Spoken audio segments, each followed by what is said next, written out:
Hay historias que el dinero intenta enterrar, relatos que el poder busca suavizar con el paso del tiempo, pero que permanecen adheridos a los muros de ciertos lugares como una sombra persistente. Y una de esas historias comienza en el corazón convulso de la Revolución Mexicana, alrededor de una mansión sobria y silenciosa conocida hoy como la Casa de Carranza, un edificio que no nació como símbolo de traición, pero que con los años quedó inevitablemente ligado al episodio más amargo de uno de los hombres clave en la fundación del México moderno. Para entender el peso histórico de esta mansión, es necesario regresar a finales del siglo XIX, cuando Venustiano Carranza emergía como una figura política de carácter firme, proveniente de una familia acomodada de Coahuila, con formación civilista, convicciones legales profundas y una visión del Estado basada en el orden constitucional, en una época en la que México estaba dominado por el largo régimen de Porfirio Díaz. Carranza no fue un caudillo impulsivo ni un militar carismático en el sentido tradicional, sino un político austero, metódico y convencido de que la ley debía imponerse incluso por encima de las armas. Y esa mentalidad se reflejaría tanto en su carrera pública como en los espacios que habitó. Tras el estallido de la Revolución en 1910 y el colapso progresivo del Porfiriato, Carranza fue escalando posiciones como líder del constitucionalismo, enfrentándose primero al régimen de Victoriano Huerta y después a sus antiguos aliados revolucionarios, en un proceso marcado por alianzas frágiles, desconfianzas crecientes y una lucha constante por el control del país. Durante los años más intensos del conflicto, la vida política se volvió itinerante, inestable y peligrosa. Pero una vez consolidado su triunfo militar y político, Carranza asumió la presidencia en 1917 y comenzó a construir no solo un nuevo marco legal para México, materializado en la Constitución de ese mismo año, sino también una imagen de autoridad civil que debía proyectarse desde los espacios que ocupaba. En ese contexto surge la importancia de la Casa de Carranza, ubicada en la Ciudad de México, una residencia que, más allá de su arquitectura discreta, representaba el centro neurálgico del poder presidencial, en una etapa en la que el país aún estaba lejos de la pacificación. La mansión no fue concebida como un palacio ostentoso ni como un símbolo de lujo excesivo, sino como una residencia funcional, acorde con la imagen de sobriedad que Carranza deseaba transmitir. Pero su ubicación, su uso y las decisiones que se tomaron dentro de sus muros la convirtieron en un espacio cargado de significado político. Desde ahí se despacharon asuntos de Estado, se recibieron a diplomáticos, se tomaron decisiones clave para la reorganización del país, y se intentó imponer un proyecto de nación que no todos estaban dispuestos a aceptar. La mansión, con sus salones amplios y su estructura sólida, se transformó en un refugio aparente frente a un entorno político cada vez más hostil, donde antiguos revolucionarios como Álvaro Obregón, Plutarco Elías Calles y otros jefes militares comenzaban a distanciarse del presidente, inconformes con su forma de gobernar y con su intento de imponer un sucesor civil, Ignacio Bonillas, rompiendo con la lógica caudillista que dominaba la política posrevolucionaria. En esos años, el poder que emanaba de la Casa de Carranza era real, pero también frágil, sostenido más por la legalidad que por la lealtad absoluta de los hombres armados. Y según versiones de la época, el presidente era plenamente consciente de que su autoridad se erosionaba día a día, aun cuando hacia el exterior mantenía una imagen de control. La mansión comenzó así a cargarse de tensiones invisibles, de conversaciones en voz baja, de informes alarmantes y de decisiones tomadas bajo presión, mientras en distintos puntos del país se gestaban conspiraciones abiertas y silenciosas en su contra. No existe constancia oficial de que Carranza viera su residencia como un lugar maldito o amenazante, pero algunos testigos afirmaron que en los últimos meses de su gobierno,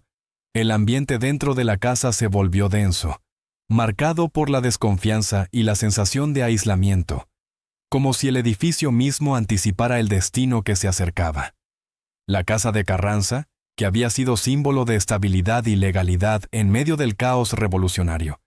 empezaba a convertirse en un espacio de encierro político, un punto fijo mientras el país volvía a moverse en su contra, presagiando una traición que no se anunciaría con discursos, sino con silencios, abandonos y decisiones calculadas que pronto arrastrarían al presidente fuera de la capital y lo conducirían hacia un final que marcaría para siempre la memoria de la Revolución Mexicana. Con el paso de los meses posteriores a la promulgación de la Constitución de 1917, la Casa de Carranza dejó de ser únicamente una residencia presidencial, para convertirse en un espacio de control político permanente, donde el presidente buscaba sostener un equilibrio cada vez más frágil entre legalidad, poder militar y ambiciones personales que se acumulaban alrededor de su figura. Desde esa mansión,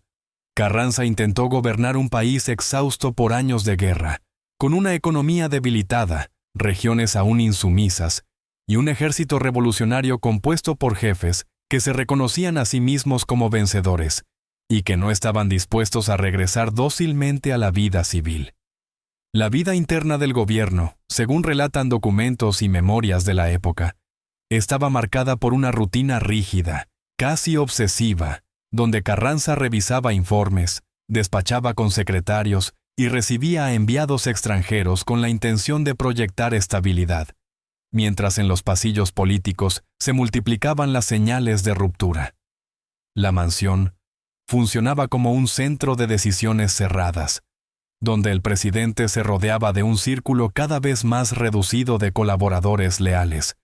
en un intento por proteger su proyecto político de lo que consideraba desviaciones personales y traiciones ideológicas. Sin embargo, esta concentración de confianza tuvo un efecto contrario, pues aisló a Carranza de la realidad militar del país y alimentó la percepción de que gobernaba desde una burbuja legalista desconectada del pulso revolucionario. Según versiones de la época, las reuniones dentro de la casa se tornaron tensas cuando comenzaron a llegar informes sobre el creciente descontento de generales influyentes, particularmente de Álvaro Obregón, quien veía bloqueadas sus aspiraciones presidenciales por la decisión de Carranza de impulsar a un civil como sucesor. En la mansión se discutió largamente la conveniencia de esta decisión, pero Carranza se mantuvo firme, convencido de que permitir la llegada de otro caudillo armado a la presidencia significaría la traición definitiva a los ideales constitucionalistas. Esta postura, aunque coherente con su visión de Estado, fue interpretada por muchos como una provocación directa, y la casa empezó a ser vista por sectores del poder militar como el símbolo físico de un gobierno que se negaba a ceder. Al interior, el control se intensificó, se reforzaron las medidas de seguridad y se limitaron los accesos, no por un temor explícito a un ataque inmediato, sino por la creciente paranoia política que se respiraba en el ambiente. Algunos testigos posteriores afirmaron que Carranza pasaba largas horas en su despacho, consciente de que su autoridad dependía cada vez menos de su investidura constitucional y más de una lealtad que ya no estaba garantizada. Mientras tanto, fuera de la mansión, el país se movía en otra dirección, con pronunciamientos, manifiestos y alianzas que comenzaban a consolidarse en su contra, como el Plan de Agua Prieta, que aunque aún no se proclamaba formalmente, ya se gestaba en conversaciones discretas entre sus adversarios. No existe constancia oficial de que Carranza subestimara estas señales, pero los hechos muestran que su respuesta fue lenta y excesivamente legalista, confiando en que la autoridad moral de la Constitución sería suficiente para contener a quienes habían aprendido a imponer su voluntad por la fuerza. La Casa de Carranza, en ese contexto, se convirtió en un espacio donde el poder intentaba imponerse mediante documentos, decretos y discursos, mientras la realidad del país avanzaba hacia una confrontación inevitable.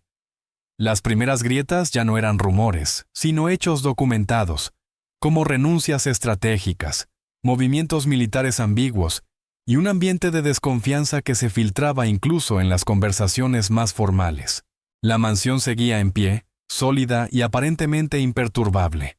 pero su función había cambiado.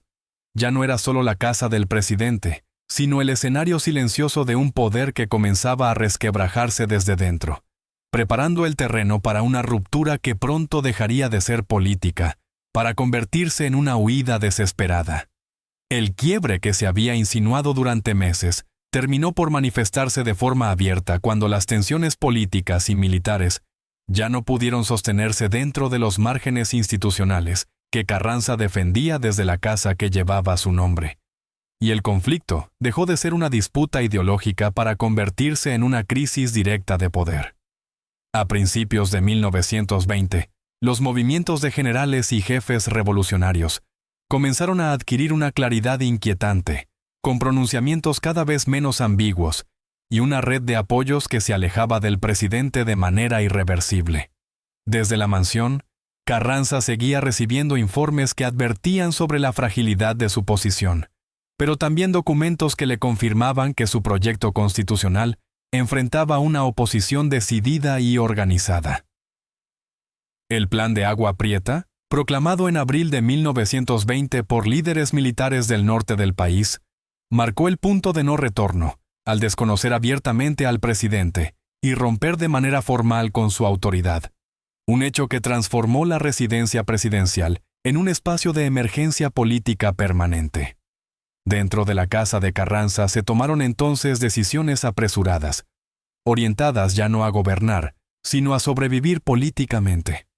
En un contexto donde el control del territorio y del ejército se desmoronaba con rapidez. Según versiones de la época, el presidente comprendió que permanecer en la Ciudad de México implicaba un riesgo inmediato, no solo para su gobierno, sino para su vida, y comenzó a preparar una retirada estratégica hacia el puerto de Veracruz, donde esperaba reorganizar fuerzas leales y restablecer su autoridad constitucional. La mansión fue testigo de ese momento crítico en el que el poder deja de ser abstracto y se vuelve vulnerable. Cuando los despachos formales se llenaron de mapas, rutas de escape y cálculos militares improvisados. No existe constancia oficial de escenas dramáticas dentro de la casa, pero los testimonios posteriores coinciden en que el ambiente era de urgencia y descomposición, con funcionarios empacando documentos, archivos y objetos personales bajo la certeza de que el régimen se encontraba al borde del colapso. La salida de Carranza de la capital no fue un acto ceremonial ni una transición ordenada, sino una huida política forzada por la realidad de un país que ya no lo reconocía como líder efectivo. Al abandonar la mansión, el presidente dejaba atrás no solo una residencia, sino el último bastión físico de su autoridad institucional, un edificio que había concentrado decisiones fundamentales y que ahora quedaba vacío, silencioso y expuesto al juicio de la historia. El trayecto hacia Veracruz, realizado en condiciones precarias y bajo constante amenaza, evidenció la profundidad de la crisis, con ataques, sabotajes ferroviarios y deserciones que confirmaban que la traición ya no era una posibilidad, sino un hecho consumado. La casa de Carranza, mientras tanto, permanecía inmóvil en la capital, convertida en un símbolo de un poder que se había ejercido desde la legalidad, pero que había sido derrotado por la lógica armada de la posrevolución. La caída no ocurrió dentro de sus muros, pero su silencio posterior la vinculó de manera inseparable con el inicio del desenlace, como si aquel espacio hubiera marcado el último momento en que Carranza aún se creía capaz de contener el rumbo de los acontecimientos. El camino hacia la caída definitiva ya estaba trazado, y aunque el presidente aún conservaba el título y la convicción de la legitimidad constitucional, los hechos demostraban que el país había elegido otro rumbo, uno que lo conduciría directamente hacia un final violento y a la consolidación de una nueva élite revolucionaria. El desenlace, que comenzó con la salida apresurada de la casa de Carranza, encontró su punto culminante lejos de la capital, en una región montañosa de Puebla, donde la fragilidad del poder presidencial quedó expuesta de manera definitiva en la madrugada del 21 de mayo de 1920. Tras semanas de desplazamiento forzado, hostigamiento constante y pérdida progresiva de apoyos, Venustiano Carranza y el reducido grupo que aún lo acompañaba llegaron al poblado de Tlaxcalantongo, un sitio aislado que ofrecía refugio temporal. pero también evidenciaba el grado de vulnerabilidad en el que se encontraba el presidente constitucional de México. Según los registros históricos, Carranza fue asesinado durante la noche, en un episodio que ha sido documentado oficialmente como un ataque armado mientras dormía, aunque desde entonces han circulado versiones encontradas sobre los detalles exactos de lo ocurrido, incluyendo testimonios que hablan de confusión, traición interna y fallas deliberadas en su seguridad. No existe constancia definitiva que permita reconstruir cada minuto previo al asesinato, pero los hechos confirmados indican que su muerte selló el colapso total de su gobierno y abrió paso inmediato al triunfo político de sus adversarios. La noticia se propagó rápidamente por el país y tuvo un efecto inmediato en la estructura del poder, con el reconocimiento casi automático del nuevo orden encabezado por los líderes del movimiento de Agua Prieta. En la Ciudad de México, la casa de Carranza quedó súbitamente desprovista de su razón de ser, transformándose en un espacio vacío, cargado de un significado incómodo para la nueva élite revolucionaria, que prefería mirar hacia adelante sin detenerse demasiado en el legado del presidente caído. Las consecuencias políticas fueron profundas y rápidas, con el ascenso de un nuevo grupo dirigente que redefinió el rumbo del país y consolidó la supremacía de los caudillos militares dentro del sistema político postrevolucionario. La figura de Carranza pasó de ser la del presidente, en funciones a la de un líder derrotado, reivindicado por algunos como mártir constitucionalista y señalado por otros como un obstáculo necesario de remover. La mansión que había sido su centro de operaciones no fue escenario de represalias violentas ni saqueos documentados, pero su silencio posterior reflejaba el abrupto cierre de una etapa histórica. Según versiones posteriores, muchos de los objetos, documentos y símbolos asociados a su gobierno fueron retirados con discreción, en un intento por desactivar la carga política del lugar y evitar que se convirtiera en un sitio de confrontación simbólica. La muerte de Carranza no solo tuvo consecuencias inmediatas en la estructura del poder, sino que marcó un precedente inquietante en la historia política mexicana, al demostrar que la legitimidad constitucional podía ser anulada por la fuerza cuando entraba en conflicto con los intereses de quienes controlaban las armas. La casa de Carranza quedó así ligada para siempre a ese episodio final, no como el lugar del asesinato,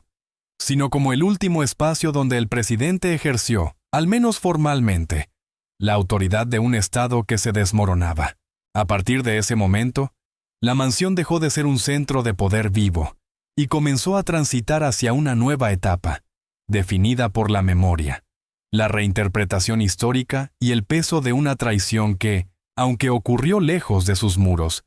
quedó inevitablemente asociada a su nombre y a su historia.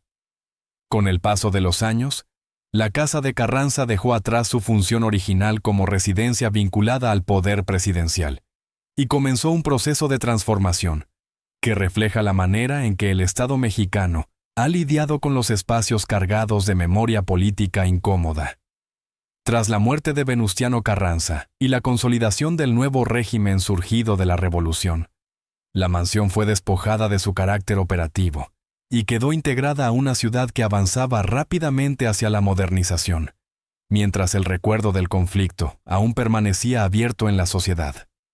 No hubo un abandono inmediato ni un periodo prolongado de ruina, pero sí un distanciamiento simbólico,